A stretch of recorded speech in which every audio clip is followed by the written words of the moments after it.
¿por qué no un arquitecto puede empezar a diseñar para él y construir para él? El que construye para vender acaba siendo realmente un empresario. En cambio, el que nada más diseña es un proveedor de servicios. Los que conciben los planes y los van metiendo en el rompecabezas de la ciudad son gente que está mucho más preparada de lo que nos imaginamos. ¿Cómo crees tú que ha evolucionado la construcción, para bien, para mal, en estos últimos sexenios? En términos de productividad de un país, donde está realmente la aportación muy grande, es justamente en la obra suburbana. Por ejemplo, el Tren Maya y todas estas obras son obras suburbanas muy importantes que aportan al PIB de una manera muy grande. Los insumos que necesitas en ciudades grandes son cada vez más escasos, específicamente en la Ciudad de México, es la tierra. Yo consigo una casa y lo que tengo que hacer es tirarla para después desarrollar otra cosa. La perspectiva de los jóvenes es distinta. Hoy no se arraigan, por eso tampoco quieren tener hijos. Entonces, ni quieren tener propiedades, ni quieren tener hijos, porque lo que no quieren es tener arraigo. No me empieces a echar la bolita. Es una indirecta, mi Alex, ¿eh? Hoy no estamos al 100% preparados para tener el partido de inauguración del Mundial, ¿no?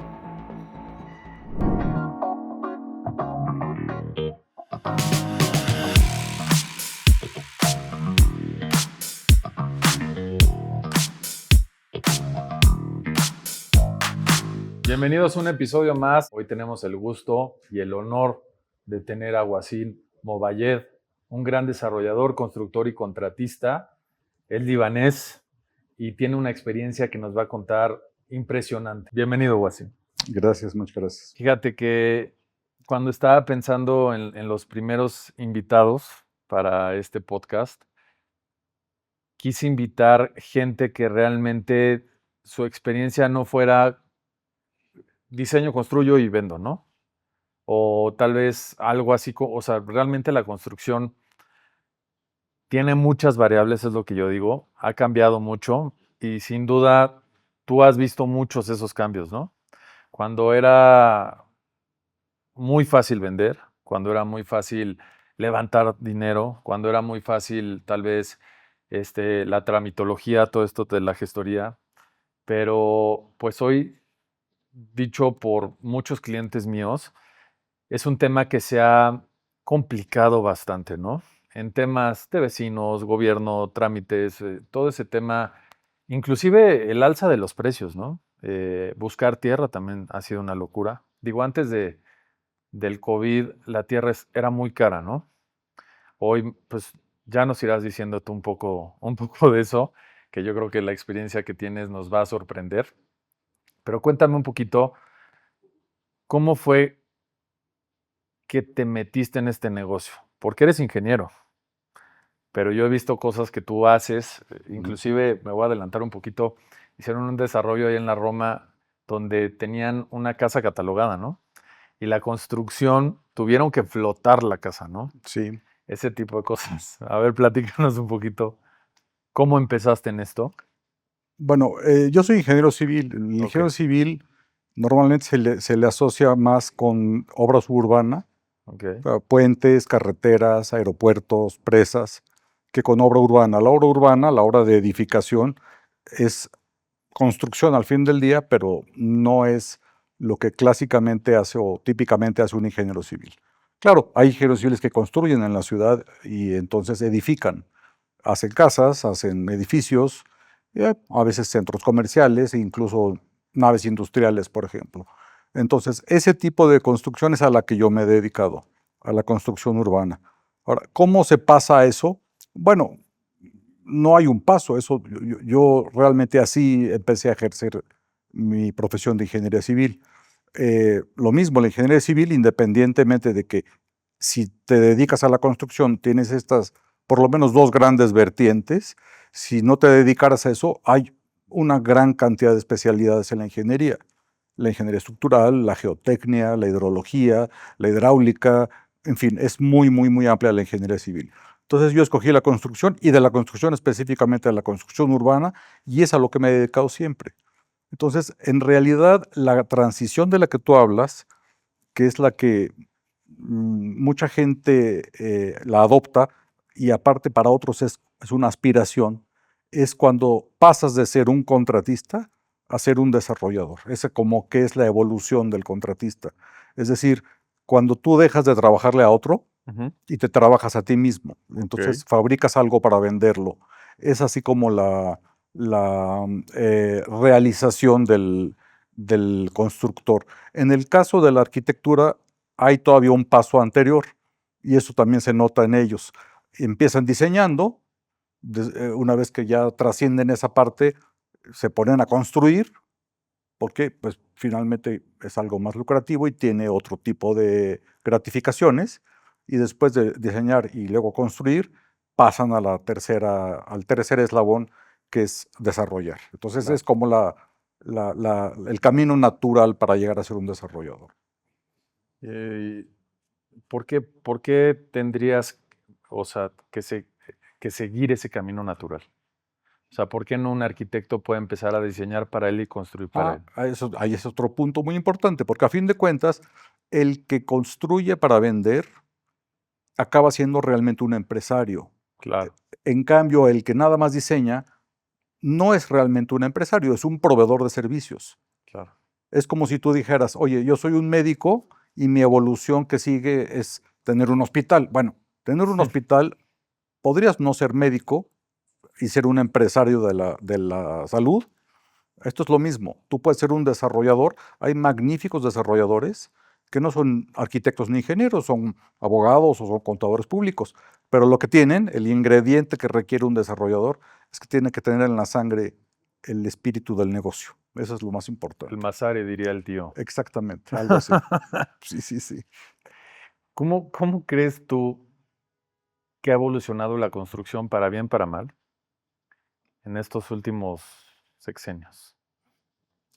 Específicamente a la construcción de la que estamos hablando, no de la construcción. Hay que recordar una cosa, en términos de productividad de un país, la construcción de la que estamos hablando aporta muy poco. Donde está realmente la aportación muy grande es justamente en la obra suburbana. Y obras ahora de las que tenemos recientemente, por ejemplo, pues el Tren Maya y todas estas obras son obras suburbanas muy importantes que aportan al PIB de una manera muy grande. En otros sexenios, no sé, el Puente del Baluarte, la autopista México-Acapulco o muchas de estas que se hicieron en el programa de solidaridad. Este tipo de obras, las grandes presas, por ejemplo, son obras donde con una presa yo creo que construyes una ciudad completa. Sí, claro. Decenas o miles de edificios, o sea, son inversiones gigantescas, ¿no? En términos de construcción. Ahora, en términos de construcción urbana, a lo que nos estamos enfrentando es un poco lo que creo que hemos comentado en más de una ocasión. Los insumos que necesitas en ciudades grandes son cada vez más escasos, específicamente en la Ciudad de México, y es la tierra, ¿no? Entonces, aquí estamos expuestos cada vez más al reciclado de la tierra. Yo consigo una casa en la colonia que sea y lo que tengo que hacer es tirarla para después desarrollar otra cosa, ¿no? Sí, no es que está catalogada. Sí, no es que está catalogada, pero digamos que terrenos baldíos disponibles en las partes en las alcaldías centrales, por ejemplo, pues no hay nada, es muy, muy difícil encontrarlo. Entonces es así como el primer reto. Otra cosa que hemos tenido en los tiempos recientes es también cómo ha evolucionado la manera en que el gobierno dirige el desarrollo urbano. Porque el desarrollo urbano es, a fin de cuentas, una herramienta que tiene el gobierno para determinar hacia dónde quiere que se vaya el crecimiento. Y son también herramientas de equidad social y tienen muchas otras lecturas que a veces como desarrolladores no las entendemos y nos da coraje, ¿no? Porque, bueno, ¿por qué les están permitiendo en tal lugar 30 pisos de altura y aquí donde yo tengo mi propiedad son 4? Y todas estas son instrumentos, herramientas que tiene la autoridad para ordenar el desarrollo de las ciudades. Entonces, estos planes están sujetos a revisiones periódicas. Lamentablemente, estas revisiones no siempre obedecen a un plan transeccional, sino que se quedan a veces en lo que el gobierno en turno le interesa, ¿no? Si tiene cierta tendencia más social, pues lo promueve de una manera; si tiene una tendencia más empresarial, pues a lo mejor lo promueve de otra manera. Y son formas en que el gobierno dirige el capital de riesgo de la gente que se dedica al tema inmobiliario. Entonces, bueno, el tema, lo que sucede es que yo a lo mejor compro cierta tierra porque me gustó y porque aparte sé que el uso del suelo, en el momento que la compré, me daba cierta posibilidad y para cuando yo me organicé, ya no tiene ese uso del suelo. Entonces ya lo perdí, digamos, ¿no? A veces lo cambia para bien, algunas veces, y muchas otras lo cambia para mal, ¿no? No me espantes, ¿eh? Sí, sí, sí, así pasa. Este, O sea, el desarrollo que se planea, este, es el que rige el uso de suelo, la densidad, todo. Yo pensé que también, digo, seguramente, y ahorita nos lo vas a decir, entran más, como requisitos, ¿no? Yo pensaba que, por ejemplo, la Narvarte aquí en la Ciudad de México no tenía un uso de suelo tan amplio porque en niveles, porque por ahí había una falla. bueno, eso es uno de los factores que Ah, puede ok, determinar, no necesariamente es el único. También puede incidir la dotación de servicios, ok. ¿no? Hay, por ejemplo, barrios que están sobredotados de servicios y que a lo mejor no han volteado las autoridades a buscar redensificarlos, aprovechando que hay esa dotación de servicios. Y esa no solamente es el agua, son vialidades, pueden ser transporte colectivo, incluso el paso de líneas de alta tensión. Hay colonias, por ejemplo, como Tacubaya, que tienen varias líneas de metro. Por ahí pasa un ramal del Cutzamala, está el periférico y patriotismo, revolución, o sea, amplias vías de comunicación. Ahora con los nuevos sistemas, como el Metrobús y el teleférico, bueno, están sobredotadas de servicios y sin embargo desde la parte urbana no las han redensificado. Y son barrios que soportan una redensificación sin problema porque la autoridad no va a tener problema para darle servicio.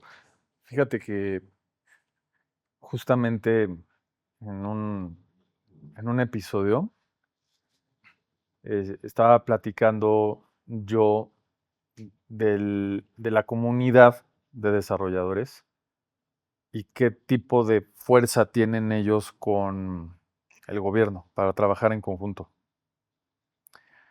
Y creo que sin duda en otros países la mancuerna que hacen gobierno-desarrollo es muy buena. ¿Por qué? Porque de esa forma rescatan colonias o voltean a ver colonias donde los servicios son vastos y pueden, o sea, justamente la Tacubaya, lo que estás mencionando, y puede ocasionar pues una nueva zona de alta plusvalía, ¿no?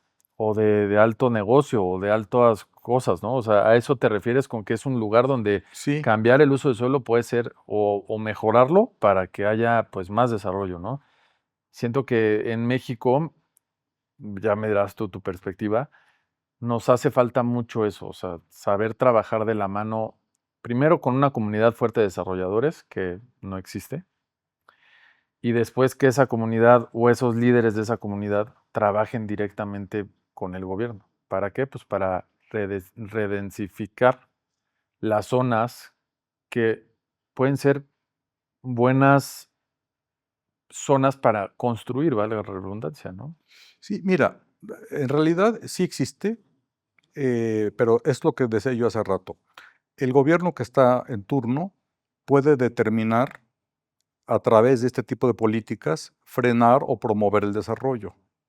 Por ejemplo, un instrumento que te permite la ley vigente para que tú cambies el uso del suelo o incluso diseñes un traje a la medida para determinado barrio, es lo que se llama aquí un polígono de actuación. Claro.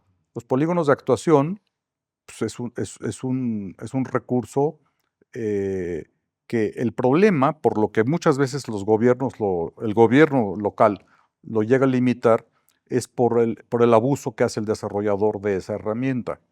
Eh, el pro- el- lo que ha sucedido es que se polarizan, ¿no? Vamos a decir, un sexenio, les sueltan la rienda y empiezan a hacer polígonos de actuación pues como tortillas, ¿no? O sea, a lo mejor sacan 10, 15, 20 al mes y así todo el sexenio. Y a lo mejor el siguiente, pues encontrando que se abusó de ese recurso, en vez de hacer una transición suave y de regularlo de una manera inteligente, lo revoca, lo cancela.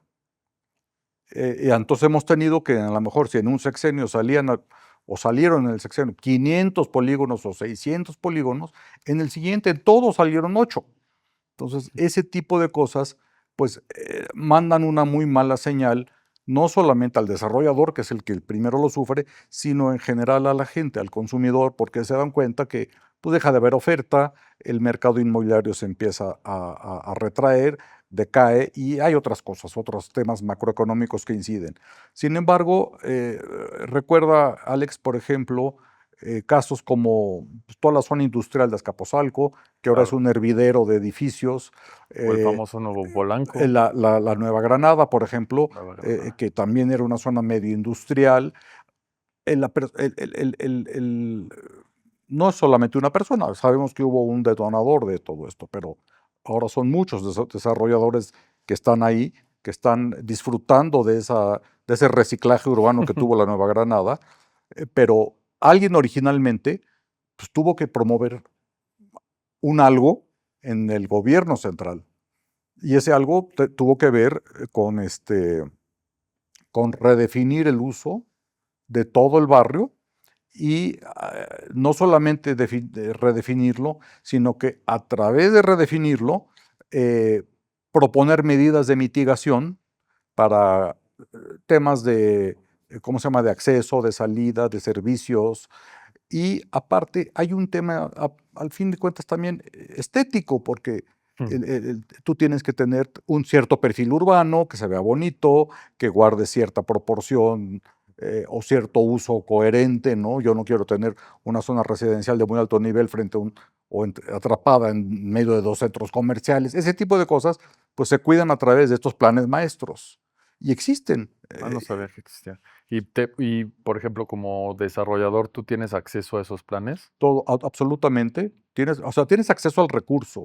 Que decía yo, el polígono de actuación, por ejemplo, es un muy buen recurso. Sistemas de actuación por participación es un recurso también muy socorrido. Se ha utilizado, el caso de la Mexicana, por ejemplo, es un sistema de actuación por participación, en donde también, como resultado de un estudio urbano integral, se pudo hacer una zona de recreación que va ahora a convivir de una manera armónica y bien planeada con una zona de alta densidad habitacional, y por ahí entraron también algunos giros corporativos y otros incluso educativos y de salud, ¿no? Entonces es un plan integral al fin del día, ¿no? Pero esa tierra ya es de alguien. O Sí, sea, claro, a lo que me refiero es que, por decirlo así, ¿no? Llegó un desarrollador, tuvo esa visión, empieza a hacer un polígono de actuación y entonces es trabajo de él. O el gobierno llega y dice, vamos a impulsar más esta zona, tenemos esto, háblale a nuestros 10 desarrolladores preferidos y vamos a abrirles la puerta, vamos a darles esta oportunidad. ¿Cómo funciona eso? pues un poco como lo estás diciendo, es decir, a fin de cuentas es una coparticipación en donde hay una representación del gobierno y hay una representación de la iniciativa privada. Y Okay. efectivamente puede ser que la propiedad, no sé, por decir alguna zona industrial, pues cualquier propiedad mide miles de metros, ¿no? O sea, donde está toda la infraestructura industrial, los parques industriales que a veces pertenecen a un dueño o a una entidad, ¿no? A una sociedad, desaparece toda la infraestructura industrial, te encuentras que hay 20 o 30 hectáreas libres donde pueden caber miles de otros giros, ¿no? Una mezcla, Sí, sí. ¿no? De giros hoteleros, residenciales, educativos, de salud, ¿no? Y entonces eso finalmente estás haciendo una planeación integral de la zona. Siempre ha habido, la verdad es que la gente que hace planeación urbana, los que conciben los planes y los van, digamos, metiendo en el rompecabezas de la ciudad, son gente que es mucho más preparada de lo que nos imaginamos. Sí, debería de ser. Sí, Es algo como lo que pasó con Cumbres de Santa Fe, sí, ¿o sí. no? Puede ser, yo no sé bien la historia de Cumbres de Santa Fe, pero a fin de cuentas, pues es un desarrollo muy grande y tiene un mix de desarrollos. Sí, cosas multifamiliares, cosas unifamiliares, y yo no sé, a lo mejor también tiene algo comercial, no lo sé. No, comercial no. Comercial no tiene. No. Pero eso es lo deseable, digamos, ¿no? Que sean integralmente planeados. Fíjate que la Nueva Granada, ahorita que estabas mencionando ahí, que fue con lo que se empezó diciendo que sí existen estos planes, los cuales yo desconocía. Yo pensaba que era un tema de cada cierto tiempo cambiaban el uso de suelo conforme iba creciendo la ciudad. Es correcto, sí. Ah, es por eso. Sí, No, puede yo ser entonces eso. a lo que voy, o sea, a lo que me refiero es, por ejemplo, tú vas a una colonia, la San Rafael. Sí, Es una colonia vieja que hoy todavía no es tan cara. sí. Que ya varios desarrolladores están empezando ahí a desarrollar, a tirar, reciclar tierra, como dices, ¿no? Sí, En 3 guamazos va a ser una colonia cara. sí, puede ser. Pero a lo que yo me refiero es que el gobierno, antes de que los desarrolladores lo vean, dice, hay que crear un plan de rescate para esta colonia. Inclusive para la Roma, para la Condesa, tenemos colonias históricas, preciosas, o sea, puedes ir y ver una fachada como la de Querétaro, Sí, tu Querétaro, sí, donde ves historia, sí, donde la realidad es que, y es muy difícil construir, o sea, porque hay que proteger, porque todo, que estoy a favor de eso, pero debería de ser un poquito más como en conjunto, ¿no? A ver, sí, ven, te quiero dar que lo hagas tú, pero de esta forma, ¿no? O sea, creo que, o sea, eso es a lo que me refiero. Colonias perdidas, tal vez, donde el gobierno le ponga un ojo, ejemplo, la Tacubaya también, ¿no? sí, Que diga, aquí vamos a cambiar el uso del suelo, manda un plano, como ahorita con lo de la norma 26, ¿no? sí, Hacen reuniones, invitan a desarrolladores, les sí. expresan lo que quieren hacer. A eso me refiero.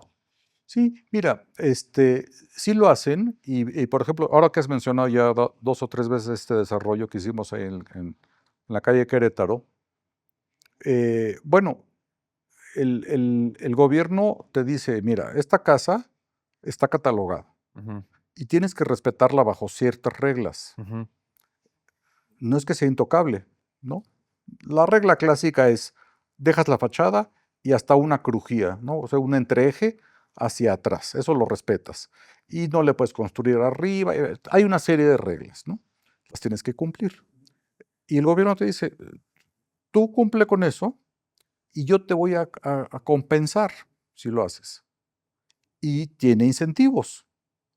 Te hacen una reducción en el predial, te hacen una reducción en las cuotas de los derechos de construcción.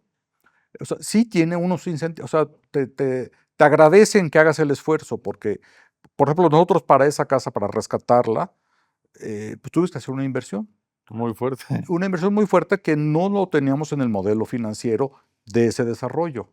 Cuando nos dimos cuenta que no había de otra y ya teníamos la propiedad, pues ahora había que buscar un modelo de negocio al cual respondiera positivamente un modelo financiero. Y entonces fue lo que hicimos. Hicimos una nueva propuesta de modelo de negocio a través de una serie de cosas que es un poco largo de explicar ahora, pero que nos permitieron tener al mismo tiempo un negocio inmobiliario y darle gusto a la autoridad rescatando esa casa.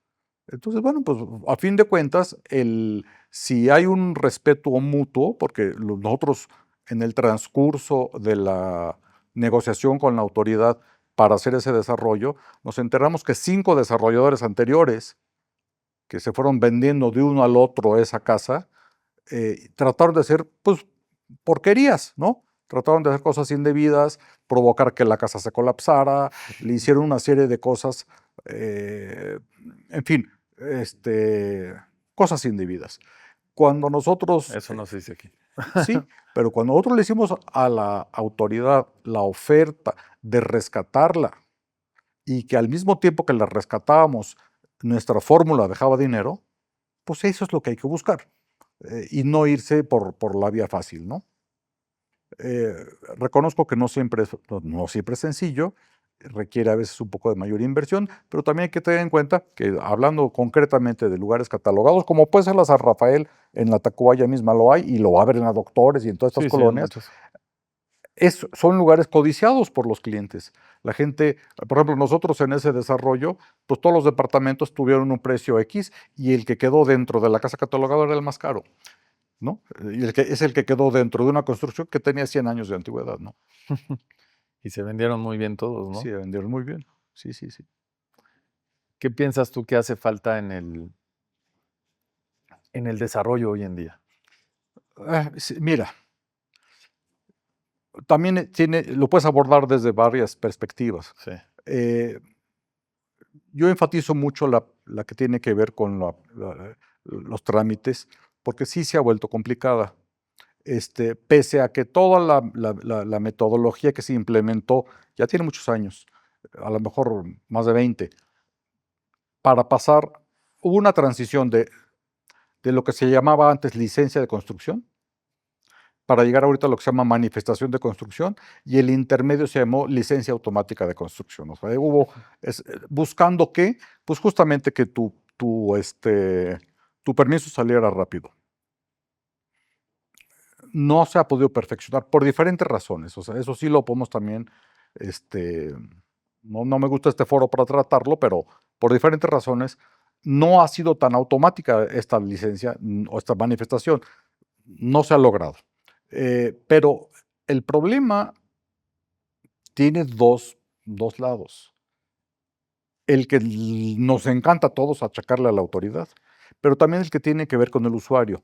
Porque la manifestación de construcción, en su nombre lo dice, es un dicho de buena fe. Es una manifestación de buena fe. Yo llego y te digo, mira, este paquete está bien, te lo prometo. Y mira, trae firmas periciales, dame un permiso para construir. Y entonces el espíritu de la manifestación es, llegaba yo a la ventanilla, se lo daba y me salía a construir, a pegar tabiques a los 10 minutos. Pues la gente empezó a abusar y entonces empezaron a buscar instrumentos de control para evitar el abuso. Porque el problema del abuso es que empezó a regir, más vale pedir perdón que pedir permiso. Entonces, es lo que empezó a hacer el desarrollador. Entonces, por eso digo que tiene dos lecturas. La de la autoridad, que te pone obstáculos, y la del desarrollador, que le gusta abusar, ¿no? Entonces, es difícil esa conciliación. ¿Cuál es el resultado? De que algo que se buscaba que saliera de manera automática, ahora te lleva mucho más tiempo que la licencia original, ¿no? La licencia original se lleva 6 meses, es un montón. Quiero algo rapidísimo. Licencia automática de construcción y manifestación para que salga en 10 minutos. Salen en 3 años. Entonces, ¿qué sucede? Que pierde el incentivo el desarrollador. Y si el desarrollador tiene una fuente de recursos externa, institucional o privada, sí, no hay quien no se desespere cuando vea que está arriesgando su dinero en un negocio, y el dinero no se mueve en años o en meses, ¿no? Entonces, bueno, ese es un primer gran obstáculo. Otro que estoy viendo ahora, y este es como muy de los tiempos muy, muy actuales, es el tema de un mercado muy poco interesado en invertir. Y eso también lo puedes ver desde muchas partes. Una pudiera ser el tema de la desconfianza, o sea, tengo el dinero, pero hoy me siento más seguro si lo tengo en la bolsa, literalmente en mi bolsa o en la bolsa, o lo tengo en una institución, ¿no? Me siento más seguro, esa es una. La otra es porque la perspectiva de los jóvenes es distinta.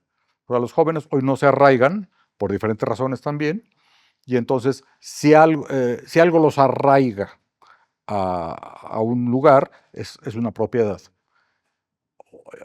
Ya un poquito más sociológicamente hablando, los hijos, ¿no? Por eso tampoco quieren tener hijos. Entonces, ni quieren tener propiedades, ni quieren tener hijos, porque lo que no quieren es tener arraigo. No me empieces a echar la bolita de ti. Ya lo sé, es una indirecta, mi Alex, ¿eh? Ya te me estás tardando. No, pero eso es un poco. Entonces, si lo ves desde esa perspectiva, está como medio sociológica, es una, la otra que es como macroeconómica, pues es otra, y la otra que es meramente administrativa. La tremenda,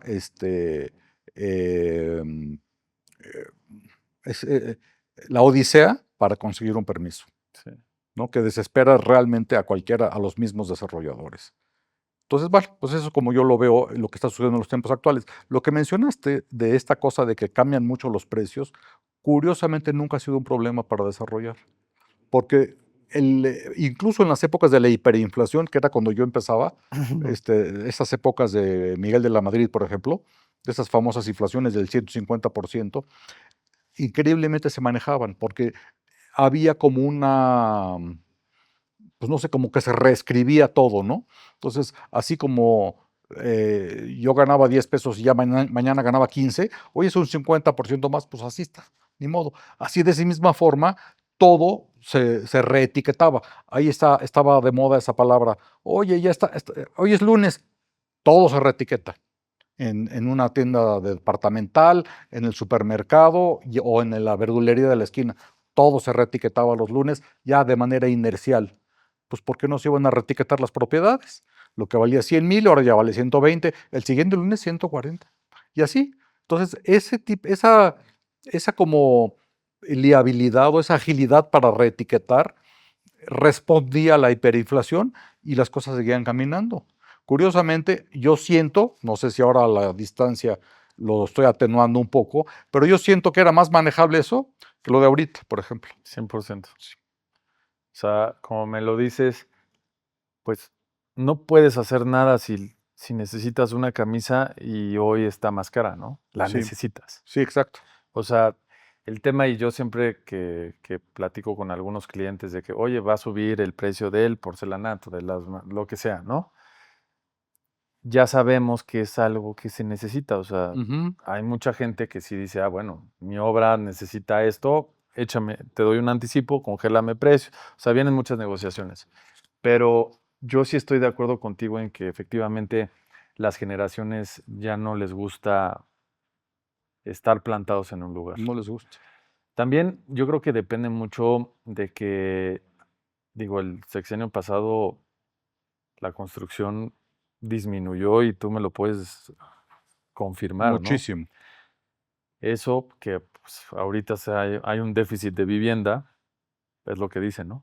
Sí, acuérdate nada más que el sexenio pasado estuvieron cerradas las ventanillas de construcción en la Ciudad de México casi 2 años. No se podía hacer nada, no podías hacer una chocita de 20 metros cuadrados, no te daban permiso. Entonces, pues Bueno, eso sí. frenó la construcción. No, y la gente que pues tal vez invertía en comprar propiedades para rentarlas, pues ya le dio miedo, ¿no? Es que te metiste ahí a otro tema, porque el tema de la vivienda en renta, de alguna manera, está viniendo ahorita a ocupar un espacio muy grande, por lo mismo que platicamos, el tema del arraigo, ¿no? Del arraigo de los jóvenes. Entonces, está creciendo la demanda de vivienda en renta por ese motivo. Y hay otros motivos que no quiero, bueno, lo vamos a mencionar, porque finalmente la vivienda en renta, como no está sujeta a venderse, sino que la guardas como un tema patrimonial, tú puedes particionar tu propiedad, ¿no? O sea, yo puedo construir, lo voy a rentar, ¿no? Yo puedo construir 4 departamentos, pero yo no lo voy a vender, no me importa si lo convierto en 16 viviendas o 16 cuartitos, ¿no? O lo que quiera, o 8, lo que sea. Entonces, eso también al desarrollador que invierte para tema patrimonial de largo plazo, pues le es atractivo, ¿no? Ya no se pelea tanto con el uso del suelo, por ejemplo. Digo, eso es una ventaja muy buena, ¿no? Es una ventaja que tiene sus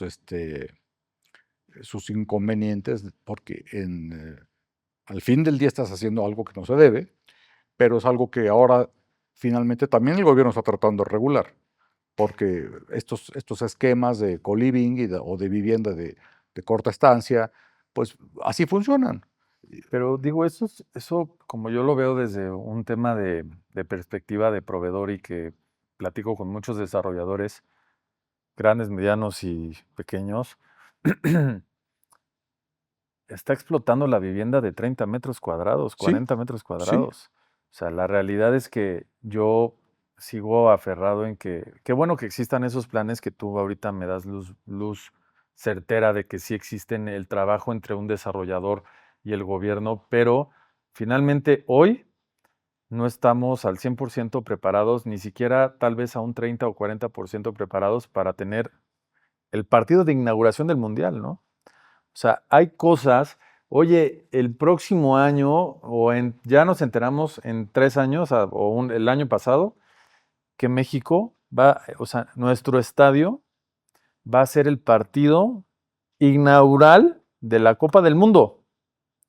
Desarrolladores, vengan, necesitamos hoteles, necesitamos esto, necesitamos lo otro. Pero ya existe eso, Alex. Ok. Yo lo supe por boca directamente de un funcionario de lo que ahora se llama Metrópoli, que era Sedubi, y él me platicó del plan. O sea, realmente el gobierno sí se puso las pilas. Yo no estoy enterado de los detalles porque no es algo que me ha interesado a mí particularmente, pero por lo que él me dijo, había un plan ya muy bien estructurado que se iba a poner en marcha, si no me equivoco, en marzo, hace 2 meses. No sé si se puso en marcha o no, puede ser que no, pero justamente obedecía a la demanda del Mundial.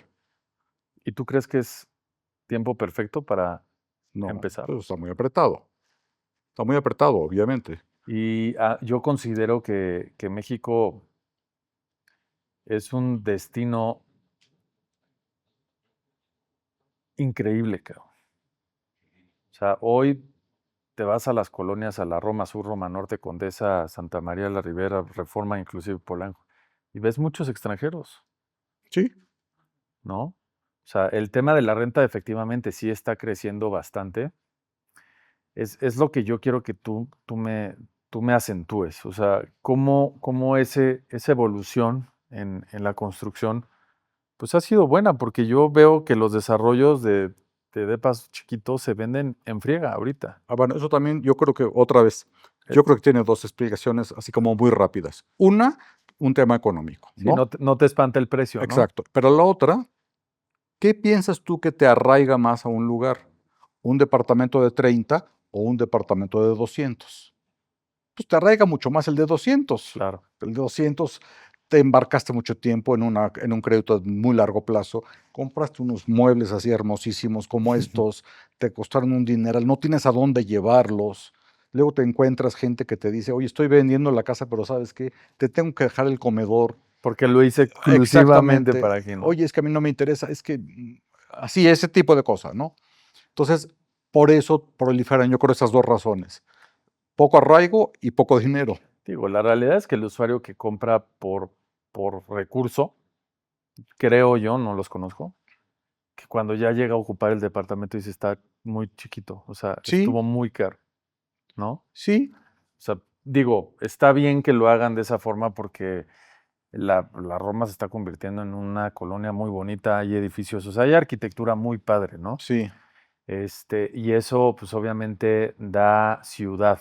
Es que son zonas muy extrovertidas. Son zonas muy Tú no vives extrovertidas. para adentro, vives para afuera. Exactamente. Entonces, tu casa es un dormitorio nada más, ¿no? Sí. La fiesta no es en tu casa. La comilona, pues, no es en tu casa. Incluso, el ejercicio, por ejemplo, pues, no es en tu casa. Todo es afuera. O sea, la casa la necesitas para las mínimas necesidades. Sí. Pues, oye, yo con 30 metros o con 40 lo Estoy resuelvo. feliz. Yo no, pues, no necesito más, ¿no? Sí. ¿Y tú qué piensas de eso? Bueno, hay que Porque adaptarse, exacto. hay que adaptarse, hay que adaptarse, pues hay que saber leer el mercado, ¿no? Porque sin duda, antes de que continúes, sé que Querétaro, donde hiciste esa obra de arte, se divide en 2 usos de suelo, ¿no? O sea, creo que más hacia la calle Frontera, hacia Eje 1, Sí, es densidad Z, H6. es correcto, Y más para adentro está limitado. es correcto. ¿Qué hubieras hecho tú con un uso de suelo H6 densidad Z en ese Muchos desarrollo? departamentos, Me imagino. muchos. Y tú vienes de la escuela de hacer departamentos grandes. Sí, mira, hemos hecho, digamos, desarrollos donde los departamentos son bastante uniformes, digamos, si son 28 departamentos, todos son iguales o muy parecidos. Pero también hemos hecho mezclas. Y nos hemos encontrado, y eso sí son aprendizajes a golpes. Hicimos un desarrollo, por ejemplo, en San Miguel Chapultepec, un terreno muy padre, con vista a los pinos. Y por un tema de que así nos pareció que era interesante el modelo de negocio, hicimos 3 tamaños de departamentos. Entonces, el chico, mediano y grande, ¿no? Sí, para no errar. Se atoraron tremendamente los grandes. Los chicos, bueno, por razones diferentes, porque los sacamos en preventa y nos compraron, se vendieron obviamente todos los chicos, particularmente 2 de ellos, los que compraron eran foráneos, no se había terminado la obra, ya los habían revendido. Y no se vendía uno de los grandes. Y los chicos ya se habían vendido 2 veces y Oye, hasta 3. ¿cuándo ¿no? fue eso? Hace unos 10 años, 12 años. Es que también era un auge la construcción en ese entonces, ¿no? Sí, pero a fin de cuentas, sí priva un tema de tamaño y de economía. Sí, claro, ¿no? estoy de acuerdo. Entonces, hubiera sido mucho mejor haber hecho a lo mejor todos chicos y a lo mejor uno que otro mediano, ¿no? Pero los grandes fue una muy mala decisión. Se acabó vendiendo todo porque lo que tiene esta ciudad es que tiene esa gracia, ¿no? Sí. Todo se vende, ¿no? A mí me llama mucho la atención porque eres muy metódico y lo sé de que cada vez que empiezas un desarrollo, te gusta mucho inclinarte a la información comprobada y estadísticas, ¿no? Que te gusta mucho trabajar con ¿cómo se llaman estas cosas? Agencias de mercado. Agencias de mercado. Mira, sí lo hacemos. Tú puedes leer el mercado o tomarle la temperatura de 1000 formas. Siempre de una manera que es un poco intuitiva, ¿no? Te puedes salir en un scooter o en tu bicicleta o hasta a pie y te vas metiendo a los desarrollos, tocas la puerta, puedes decirle o no que eres desarrollador, hay veces que se los dices y abiertamente te da la información y digamos, tú eres tu propio mystery shopper, ¿no? O como quieras. Hasta irte a la agencia más especializada que te puedas imaginar.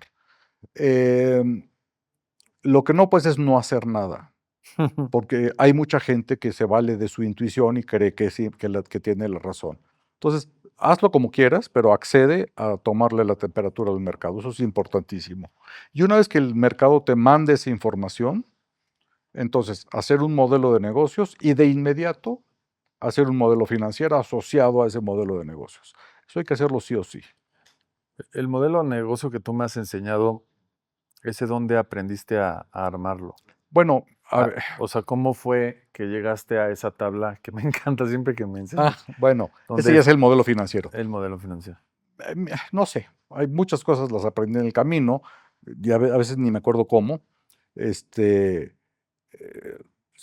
ejemplo, esas tablas es una herramienta de Excel, ¿no? Sí, sí. Excel es ultra versátil y hacer corridas financieras y tasas internas de retorno y todo eso, el Excel te da esa opción.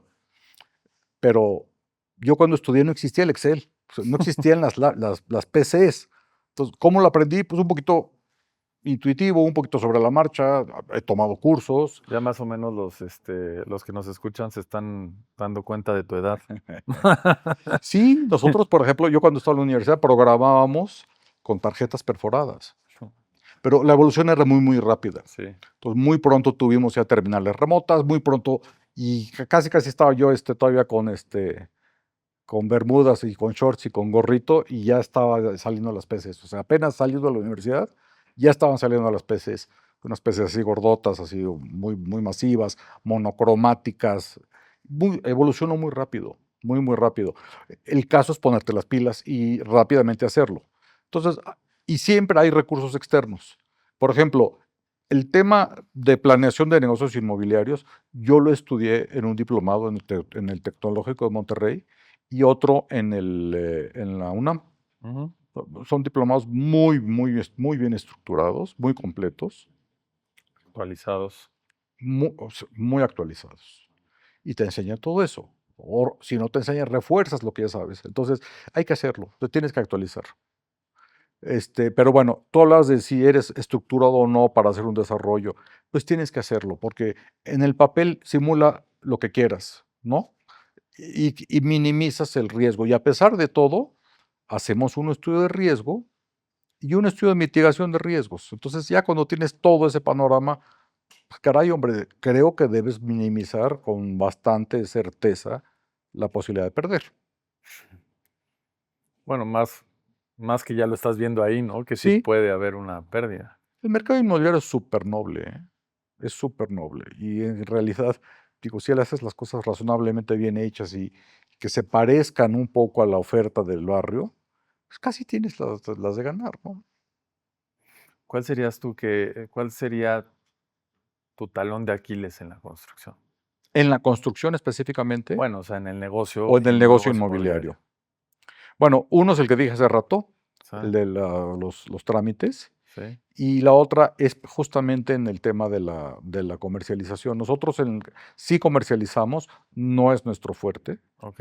Y sí, bueno, en alguna otra de tus entrevistas hablabas, por ejemplo, de cómo se aplican ahora ya metodologías muy sofisticadas, pues, por ejemplo, para segmentar tu mercado meta a través de inteligencia artificial y cómo ahora tu capacidad de captura de clientes potenciales de conversión y luego de venta, se ha agilizado muchísimo mediante esas cosas. Hay que actualizarse, Hay ¿no? que Hay que actualizarse. actualizarse. Si tú vas a seguir vendiendo con el letrero, trato directo, pues ya realmente no funciona, por lo menos no en ciudades como esta. Nosotros tenemos, por ejemplo, ahora algo en Los Mochis, y lo increíble de Los Mochis, en el tiempo que llevamos haciéndolo, Los Mochis ha pasado de ser algo muy tradicional de anuncios en los autobuses y así, En los en postes. los postes y así, allá manejo de ¿cómo se llama?, de influencers y ese tipo de cosas, ¿no? Allá manejar, las redes, manejar compra de pauta, manejar ese tipo de cosas en el transcurso de pocos meses, ¿eh? O sea, yo he visto cómo esa ciudad, pues, dio una vuelta de campana y se está haciendo, mm, más hacia una ciudad moderna. Así de rápido es el empuje, ¿no? Entonces, si no te actualizas rápido, pues, te condenas a perder ese mercado, ¿no? Por ejemplo, ese punto es bastante importante porque, digo, el marketing digital pues es lo nuevo, ¿no? Sí, El dar a conocer una propiedad tal vez en Instagram, en TikTok o tener una buena página de internet, que eso es de los primeros pasos. sí, O sea, hagas lo que hagas, tienes que tener una buena página de internet, ¿no? sí, Tú ya implementaste enseñar departamentos o promover sí, departamentos en red. ¿Y sí. qué tanto impacto has tenido? Mira, nosotros realmente accedimos ya de fuerte a eso en Mochis. Ok. O sea, es Este, actual. sí, es actual. Eh, el tráfico que estamos teniendo de gente es muy, muy, muy grande. O sea, no tiene nada que ver porque como te decía, empezamos con algo muy tradicional y apenas hace unas semanas cambiamos a la parte ya casi totalmente digital. Mantuvimos una parte, digamos, tradicional, ¿no? Sí, mantuvimos ahí una espectacular, algo de anuncios en los sitios y algo de anuncios en los autobuses, por ejemplo, que es una cosa que aquí en México casi ya no se usa, ¿no? Sí. Pero allá todavía a la gente le gusta eso, ¿no? Volantear, ese tipo de cosas, todavía un poco, ¿no? Pero sí lo que estamos teniendo es lo increíble, Pero estos mucho tráfico o realmente sí estás teniendo buenos leads. tráfico de calidad, más filtrado, mucho Ah, más, obviamente, sí. Ahorita, lo que sucede con el market digital y en general todo lo que controla la inteligencia artificial es que, pues, tampoco es magia. Entonces, empieza a fin de cuentas es un manejo de big data. Bien, en la medida en que tengas más información, haces más inteligente a tu inteligencia artificial. Si no se alimenta bien de información, pues sus decisiones o ¿cómo se dice? Sus tendencias están sesgadas. Entonces, conforme más se alimenta, más se alinea ¿cómo se llama? La dirección del filtro del target. Y normalmente lo que hemos encontrado nosotros, que coincide con lo que te dicen los teóricos, es que más o menos necesitas como 3 meses para que eso suceda. Es decir, la inteligencia artificial no es magia, necesita alimentarse previamente de todo eso. Y entonces ya empieza a entender. quién me busca, por qué me busca, a qué hora me busca, más o menos de qué segmento demográfico viene, qué estudios tiene, qué ingresos tiene, y entonces ya empieza a perfilar a tu target. Pero no es que ahorita contrato a la agencia digital y mañana ya vendí todo, no. Sí. Tienes que tener unos 3 meses de aterrizaje de ese asunto. Pues o sea, ¿tú crees que eso ya es el futuro? Es el presente. Eso... Me cuesta mucho trabajo pensar eso porque, sin duda, haces campañas muy padres en las redes sociales. Llegas a más personas. Yo sí creo en eso, pero creo que para tener la forma de vender un departamento en línea hace falta mucha comunidad de desarrolladores. O sea, porque al tener esa comunidad, automáticamente todo se da. Polígonos, una buena mercadotecnia. Tuve la oportunidad de irme a Perú con un amigo y ahí tienen una cosa que se llama feria inmobiliaria. Y lo trabajan mucho con las redes sociales. Fines de semana exclusivos de venta. Descuentos exclusivos. Pero la comunidad está unida. Entonces, eso hace que las campañas publicitarias sean mejor segmentadas. Eso hace que haya una mayor inversión para la campaña digital. O sea, tú hoy juegas contigo y con la lana que le estás dando a tu desarrollo. Claro, es normal, ¿no? Sí. Es un tema comercial. Pero obviamente si yo fuera proveedor, porque lo he hecho, más bien yo soy proveedor, y veo un desarrollo y empiezo a dejar mis datos, a ver si empiezo a vender. Mira, es muy bueno tu comentario. México es una cubeta de cangrejos. Esa es la realidad. Sí nos falta mucho en esa parte. Yo creo que también se están empezando hoy a hacer esfuerzos. Hay asociaciones de desarrolladores inmobiliarios en diferentes lugares del país. Aquí en la parte metropolitana hay varias, ¿no? Sobre todo en las partes donde, ahora no sé si todavía estén igual, pero donde ha habido hiperdesarrollo, ¿no? Hacia el poniente, muy poniente, ¿no? Interlomas, Bosque Real, esa parte de Herradura, la parte alta, todo eso, pues había desarrolladores, asociaciones de desarrolladores fuertes, grandes, que se unían. Entonces, no sé, no conozco el caso de Perú, pero seguramente hay mucho que aprenderles, ¿no? Sí, sí. No, y en Estados Unidos seguro hacen campañas impresionantes también, ¿no? Pero bueno, o sea, el tema de la construcción, viéndolo desde tus ojos, viendo cómo ha madurado, cómo dentro de esa maduración ha habido una evolución muy, muy diversa, ¿no? O sea, o tú pensabas que íbamos a llegar a comprar departamentos de 30 metros No para cuadrados. nada, no para nada. Mira, te voy a platicar un ejemplo, un caso, digo, que para mí fue muy curioso porque yo empezaba y antes el mercado era tan demandante y tú podías hacer a un nivel increíble lo que te daba la gana y siempre encontrabas quien te comprara, que me encontré este caso que yo dije, es que no puede ser. Era un arquitecto que hacía el mismo edificio en todos los terrenos. No le cambiaba nada. Entonces se podía dar el lujo, en la del Valle aparte siempre en la del Valle. No puedo decir cuánto, pero por decir algo, él buscaba siempre terrenos que tuvieran 10 metros de frente. Si tenía 9, 80, no lo compraba. Entonces podía dar el lujo de buscar siempre y lo encontraba, porque había oferta de tierra. Entonces sus terrenos vendían, no sé, 10 por 30 y plantaba el mismo edificio. Usaba el mismo proyecto y aparte no se salía, no solamente del tamaño del terreno, no se salía del diseño, no se salía de la colonia. Qué buena idea. ¿No? Eso hoy no lo puedes hacer. Sí, no. Entonces, ¿qué necesitas? Pues adaptarte. Claro. Si hoy hay que hacer departamentos de 30 metros, bueno, pues para empezar hay que ver dónde te dan la literal Z, ¿no? Y hay que ver, Y esa densidad, ¿no? Sí. Nosotros nos hemos encontrado, hicimos un desarrollo en una zona más o menos popular y teníamos miedo porque no teníamos experiencia en ese mercado. Entonces nos salieron departamentos de entre 48, que ya se nos hacía una cosa muy, muy chica, y 53 metros así, más o menos, ¿no? Entonces, yo traté de acercarme y de pegarme al equipo de ventas para retroalimentar pues, la osadía que habíamos cometido al diseñar eso. Y entonces me tocó un sábado que llegaba una familia, llegaban yo creo que unas 6, 8 personas. Y iba una jovencita que yo creo que no tenía arriba de 17 años, 18, 16 a lo mejor, embarazada. Y venían otras 2 señoras y otros 2 señores, ¿no? Que se ve que eran como la mamá y la abuela tenía 40 años a lo mejor, y así, muy jóvenes todos.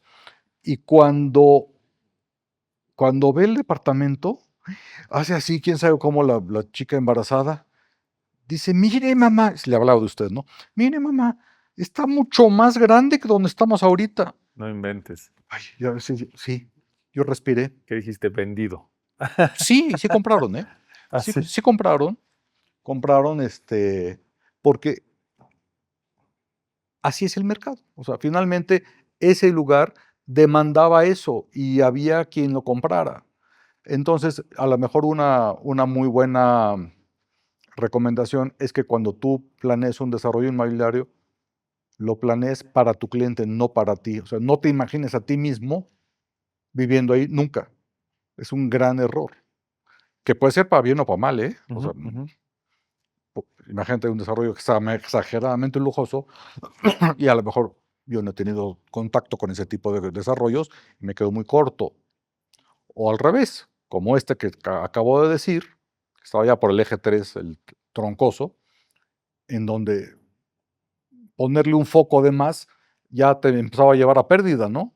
Claro. Oye, pero es que yo le pongo 14 focos a la estancia en tu casa. Ahí no, ahí ponle 2, ¿no?